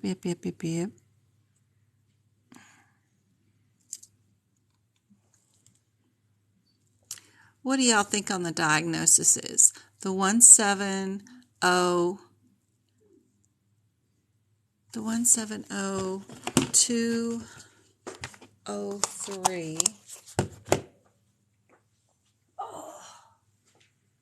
I love the way the ICD-10 book is set up, guys. You know how in the CPT book I have to tell you what the differences are in the CPT codes. You have to either figure out how to figure out what the differences are on the codes by yourselves, or you have to find somebody like me to tell you what the differences are before your exam so that you can answer the questions correctly. But in the ICD-10 book, the differences are highlighted in green from the different the ICD-10 codes. I love how they highlight and change the font. Saves me hours of work of going through each code and noting the difference. So I love it. I just think that's great. And I wish they would do the CPT code that way. So 203 is bilateral, right? 203. 213 is,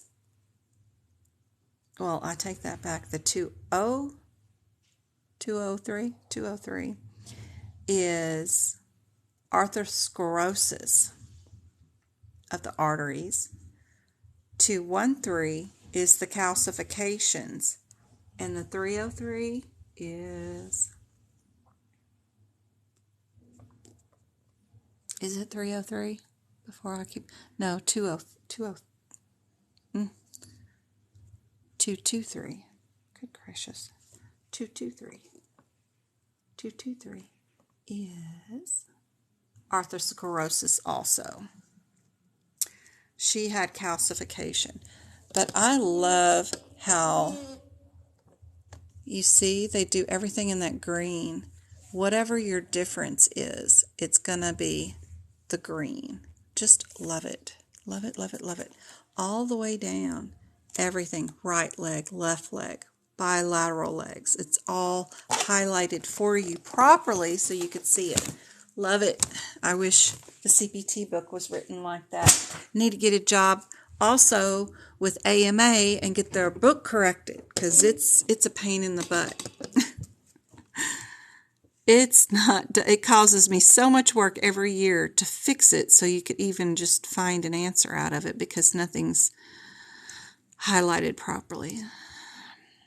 So she's got this stuff, right? Doesn't she?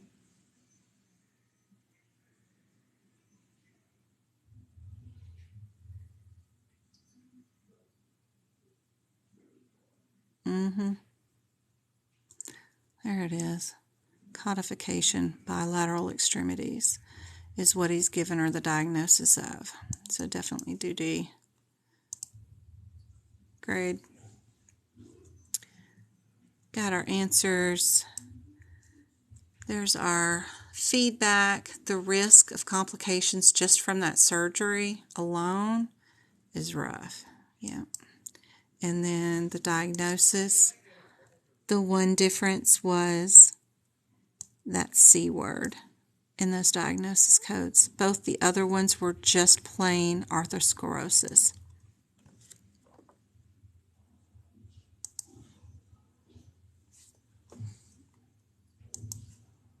Have we done this one? Yeah, we did that one. Okay. Let me do one more with like 4. This one's got 4 of them in it. 4 questions. All right, we'll scoochie down. Scoochie down. Let's go see what the questions' answers are. Again, they're just asking us for an MDM, or actually what level visit here for those. For a Medicare patient, that's fine. And then if it was going to be 1, 2, 3, 4, or 5 to go with this, then it's asking us what modifier would be required, and then listing out the very first diagnosis. So not too bad. So let's go check out first to see if we're a new patient or established, or if we're in the hospital. Where the heck are we? What are we doing? In my office. For the first time, was this a referral from one doc to another doc? Or is it just a new patient?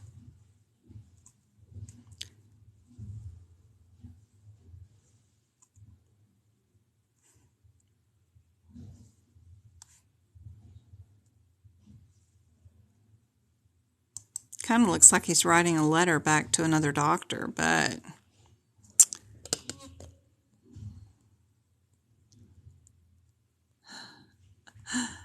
yeah, everybody's saying new patient. Okay. We're seeing them for diverticulitis, right? Did he write a prescription or order any test? Colonoscopy is planned. So there's a risk with that too, so don't forget about that. the doctor takes on the responsibility of whatever he orders or she orders. So don't forget about that. There's no prescriptions written. Did order one test. There's no time. And vitals were good. What do you guys think?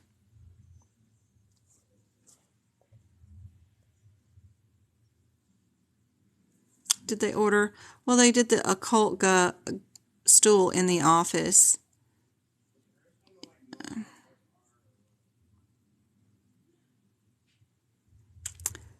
His appetite is stable, but it's an exasperated problem because he's got diarrhea one day and then severe constipation the next day, but no rectal bleeding. So he's got one chronic illness that is exasperated in a new patient, no prescriptions written, but a test was ordered. So that ought to give you enough information. Everybody saying C?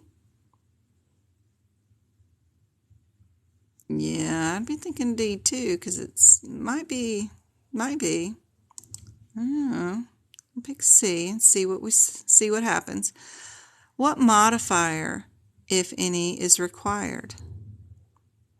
If we were to do an office modifier, the only one it would be 25, but we didn't do any procedures or anything with this patient, so so I'd pick none too. Yeah. Diagnosis. What's the first diagnosis for this patient? Case 5'7", 5'8", or 5'9". What do you guys think?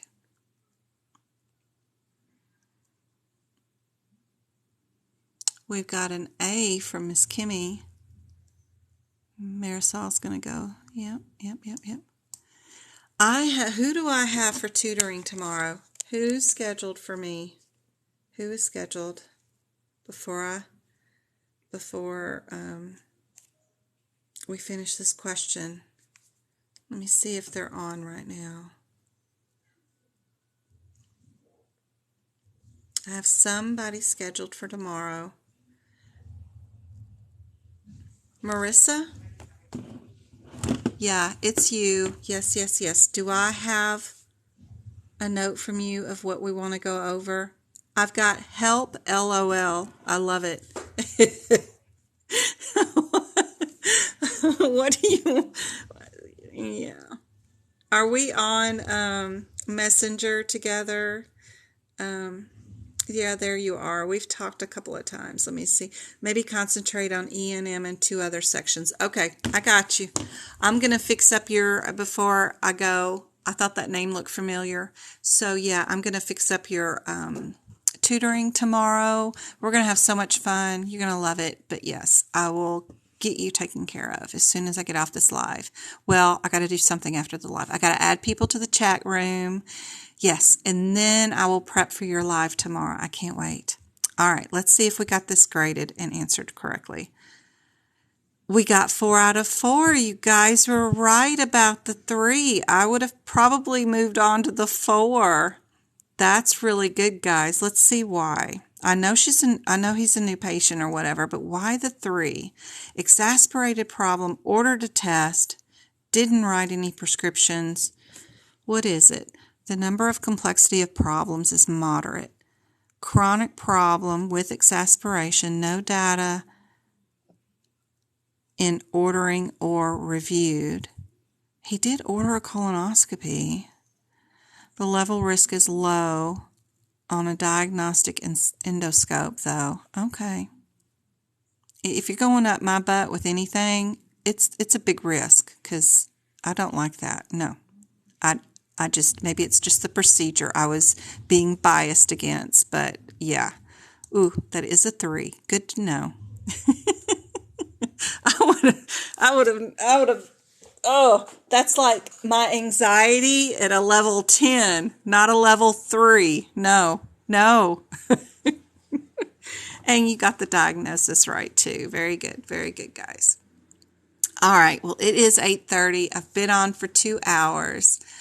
I hope this has been helpful, and I am going to go add people to the chat room. please, please, please, if you want to join our chat study group, which is also free, where we do this all day long, every day, 7 days a week, please come find me on Messenger at Jen Brewer, and I can add you to my chat group.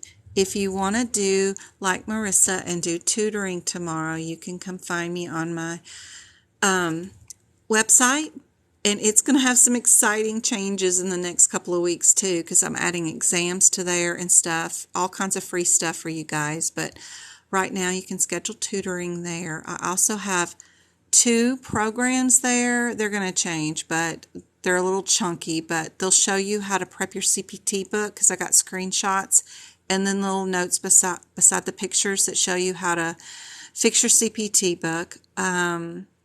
If you need copies of my CPT pages or what new codes to add into your 2021 book, either the CPT or the ICD-10, those are available on Etsy. There's a 20% coupon here on TikTok. If you click on my bio name, like somewhere, let's see, like if we go here and I go to my profile right there. So if you click on whatever that second linky thing is, my camera will not focus on anything. It's there. That little link right there, it'll automatically put 20% off on your Etsy if you need it. You can email me directly from there too. And yeah, I'm probably behind on questions and answers from TikTok too. But I changed my name too on it, guys, by the way. Trying to get everything to look at least the same so that I know y'all are referring me, and I see you talk about me on Facebook or other groups, which is great. Send the more the merrier. I can help, makes me happier, for sure. Even if you don't buy anything, if I can make a difference in your life, that's the only reason I'm here, to help you out. But it's so hard when it's like, well, this Jen Brewer girl, go find her, and I'm scattered and all my names are everywhere. So I just didn't plan this out because I didn't anticipate anybody watching my TikTok. So complain about the program and the cheating y'all out of so much money and all the suffering. It's just a lot of suffering, guys. Y'all do trying to pass this course, and it's not that bad. You can pass the exam if you look at the exam from the exam's point of view. I will do another live on Friday night, and we will go over lots more info. We'll do more practice exam questions. We'll do 2 hours of Q&A like tonight, and hopefully y'all can keep me focused and moving on from question to question, because I get kind of excited and telling y'all all kinds of information. But I also have a sheet on TikTok where all the proceeds go to giving out free sections of the CPT book to other people in our group. So all the proceeds for that go out to give free people excerpts. And what that is on Etsy is a list of gathered information from everybody that has taken the CPC exam, and they've told me what code was on their exam or any kind of information, whatever it may be, even as to what question was on their exam. I have some actual questions from Saturday that were actually on their exam that I update and post on this document. It's called What Was on the CPC Exam the Last 45 Days, and I update it as I get new information, and I resend out everybody a new document every time I update it. So if you buy it once, I keep sending you the new updated information, so that just in case you haven't passed yet or you're fixing to take your exam. So I can't keep track of everybody, but I keep sending you the updated information until you tell me to stop. But you buy it once, those proceeds are donated into a grant, and then that is given out free sections of my CPT book of notes for anybody in need. And love my CPT book. It's full of information and helpful information that will help y'all pass the exam. I even go through here and define words, which I'm super proud of. I go through here and define things that I didn't even know what the definition was, like bulla, B-U-L-L-A. That means blister, by the way. I just love that. I think that's a cool word. But I define everything for you, so I tell you in plain terms what's going on. They're just sticking a needle in this lesion and drawing out some fluid, just so you know what in layman's terms is going on. But then right here I write the 1 word or 2 words or 3 words that you do a search in your CPT exam question, so that you don't have to examine these CPT codes during your exam. You just look for a hematoma. If it's a hematoma, it's going to be one of these right there. It's going to be aspirated one, or they're just going to do an incision. So it's incision or aspirate a hematoma, whichever one, and there you're good to go. Anyway, I give those away free with the proceeds with that particular item, since I gather all that information from you guys. The rest of the stuff that's on there is all my info. And any of these TikTok donations where y'all are sending flowers and rainbows and balloons, I have never withdrawn anything on there. In fact, I can't even figure out where it's at now, because they keep changing stuff. Where it used to be, I don't even know where it is now, where you find how much money you have on there. It used to be like, I don't even think is it under the, I have no idea where it is, where they put the money. Used to be 17 bucks on there, but eventually I'll figure out where it is and withdraw that money too, and we'll use that as a grant too. But I hope this has been helpful. It's so nice to see a lot of new people and my old people too. It's always sad to see somebody pass, because then I don't see them very much anymore. But hopefully that's the point. I keep getting new people that need to pass, and then the ones that do pass go on and live their perfect life. And I don't know where this money stuff is at anymore. Gosh, if there is any, I don't even know where they put it. I don't know. It used to be Christmas time, before they updated it, it was $17. I don't know what it would be up to now. Probably $18. They keep like 90% of that, but that's okay. Anyway, I'm going to use it as a grant if I can ever figure that out. I will see y'all in our study chat group all day, every day, and after this, because I'm going to be adding a bunch of people. I think I got 4 to add right now, and then I will see y'all again on Friday night at 6:30, and if this TikTok records, I will post it tomorrow on the YouTube at Medical Coding by Jen. Okay, guys? You're very welcome. It was so good to see you, Mom. Thanks, MK. Hey, New York. You're very welcome. Her Sunly. I'm so glad it was helpful. Thanks, Jackie. Yeah, my notes are on Etsy. Sorry. Everything, there's a lot of stuff. I have practice exams on Etsy. I have 130 question, just anatomy question on their quiz thing. But it's all like Word documents. So I really want to put those in on the website and have them be interactive so that you can take an exam and get a feedback and know whether the answer is right or wrong. But right now, I just have exams that are just Word documents, so you can download those and practice with them, and it's a lot cheaper than other places anyway. But that's what I've got on there, just lots of stuff. Thank you, Marissa. I can't wait till tomorrow. You were not annoying today. You're perfect. Got tons of stuff on Etsy. Just go look for Medical Coding by Jen on Etsy. You'll find me. Thank you, BZ. My boys were awful quiet, so you know they're up to something. They must have found that bag of cookies. I bet they're all gone. They better have left me a cookie, or I'm going to have at it. I'm late to this. What was it you said you could buy? The questions and answers? Yes.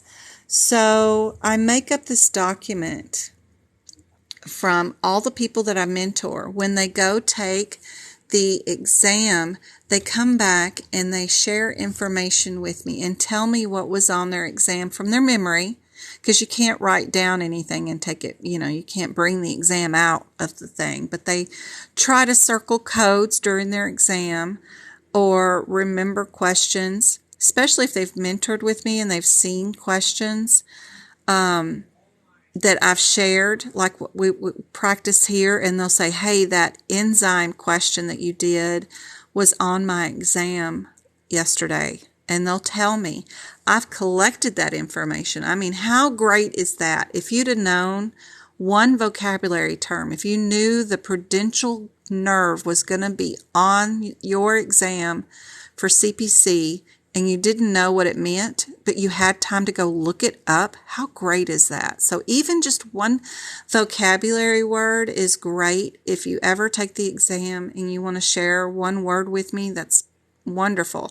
You could make a difference in somebody's life by sharing that. So what I've done is I started out making just a top 10 list of what guidelines you need to know for the exam. And then I started sharing what was on exam A. Well, the vocabulary term for the sesamoid bone was on there. One person told me, this is from Jess. So I went and gathered the definition and pasted it right there. And then another person said the NCCI acronym was on their exam, and they had to pick out the correct verbiage for it. So I put that down.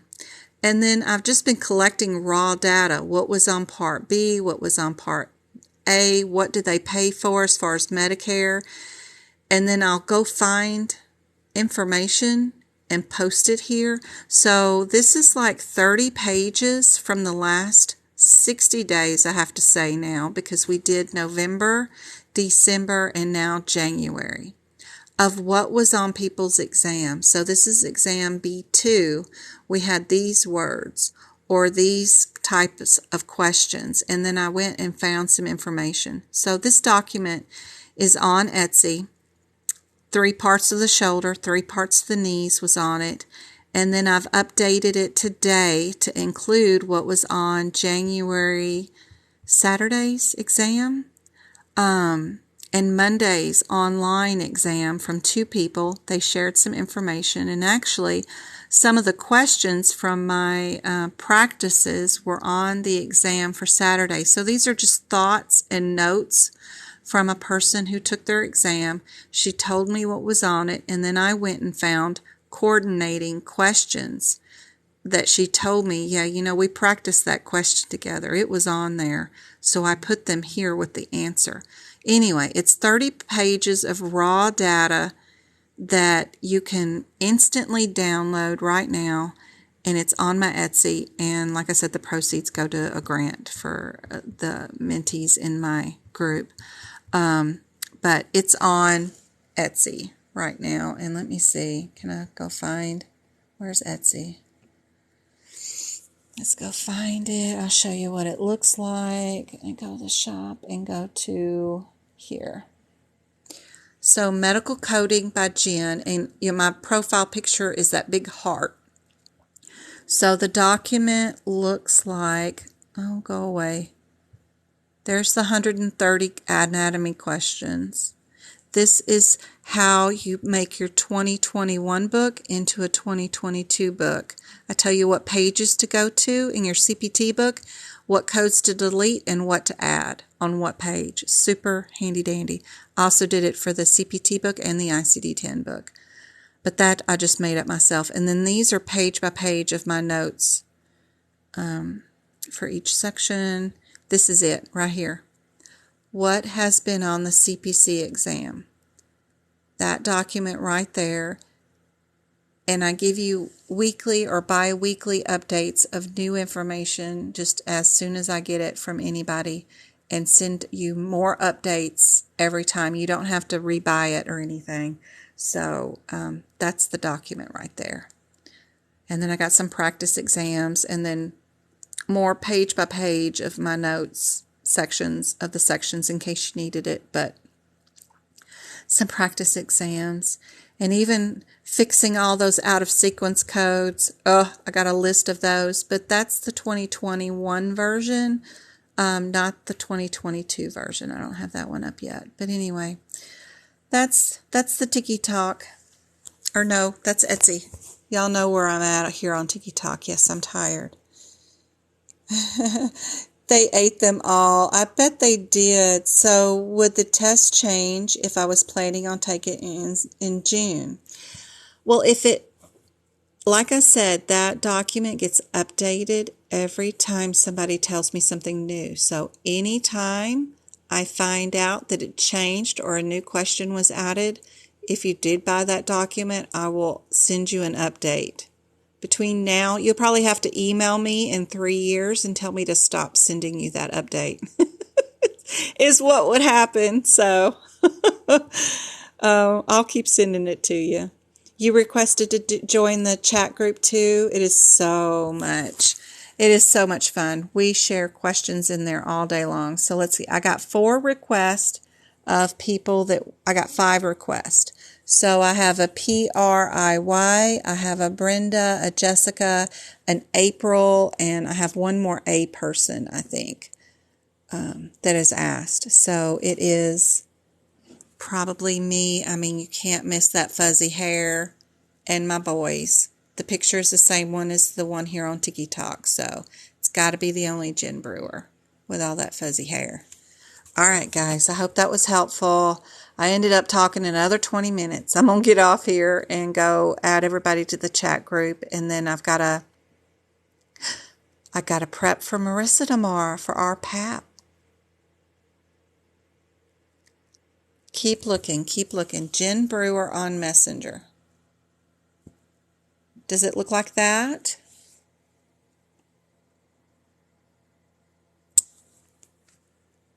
There's a Kim. I just got a Kim. Kim, Brenda, Jessica, April, another A name, and a P name. P as in Paul.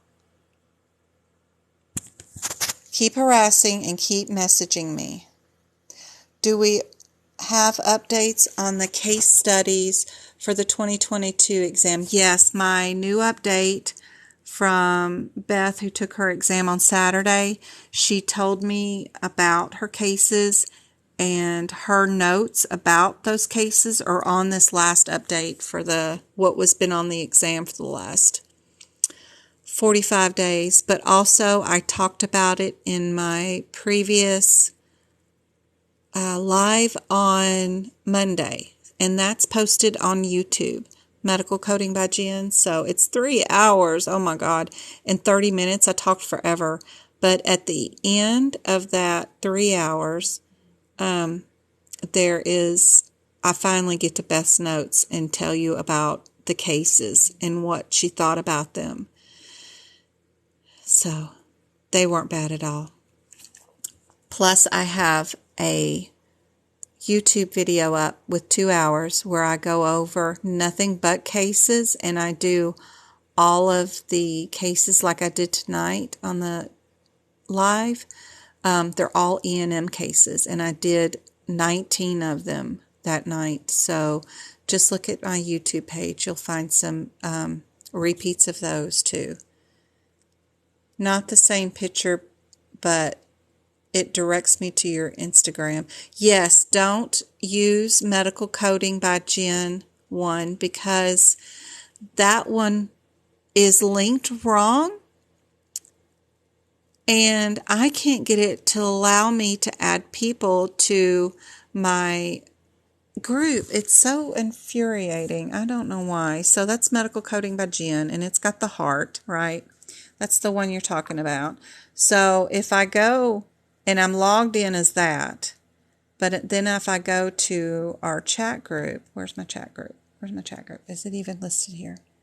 Try not to show too many people's names. Where is my... So infuriating. Coding. Where is my...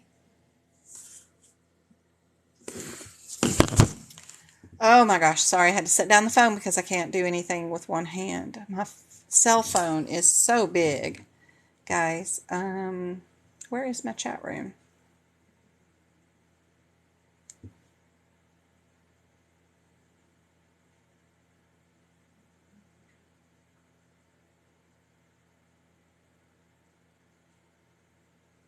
Yeah. Anyway, I don't know, and I need to delete that one or something, but I can't add people to that chat room. I guess because I created the chat room with my personal email, Facebook name. I wasn't thinking when I did this, but I can't add anybody in it unless I'm Jen. So I have to be Jen Brewer to add people in it. So it just has to be this. So I know I've got an April somebody, but I got to go find them. But I got to talk to her first. Anyway, yeah, it's a pain. They're all multiple choice, absolutely. But New York, please don't use that one. Just come find me at Jen Brewer, okay? Not the other one. But I am going to end the live now. I will see y'all again on Friday night, 6:30 Arizona time zone. Okay?